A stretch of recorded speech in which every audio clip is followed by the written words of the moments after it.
Another thing that we do is I do photograph analysis.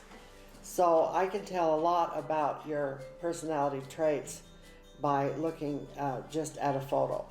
It's not as good as in person, but it does work, especially if I can have both sides so that I have a profile on both sides of your face and then a good straight front photo like this. Then make sure as much as possible that there are no shadows. And so this happens to be Dakota from Mac Cinema. And so there's several things that I notice about him. And one thing that I do want to mention is that a lot of times you cannot see the trait as well as people that you know until you actually take some time to think about what I say. Okay, so this shows me that you have the trait of physical motive. And this means that you have good physical stamina, restlessness, don't want to sit down for too long, and you need to move around, and so on. And you also are able to bounce back physically if you are ill. It's a good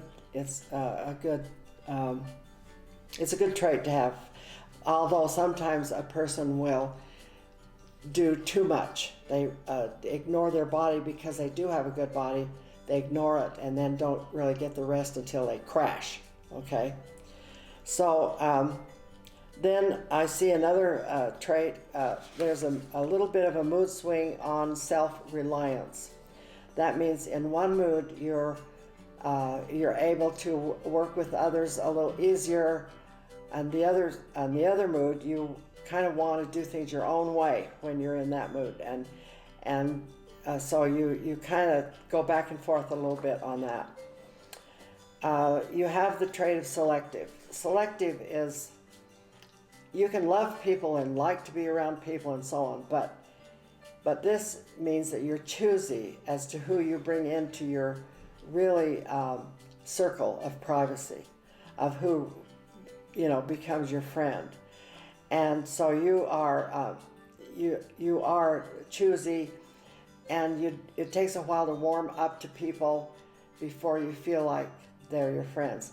And if somebody comes onto you really fast, like a friend, and kind of wants to pat you on the back and right off the bat, or be real chummy, you have that circle of privacy. You'll be able to feel that once you understand how the trait works. So you have some mood swings.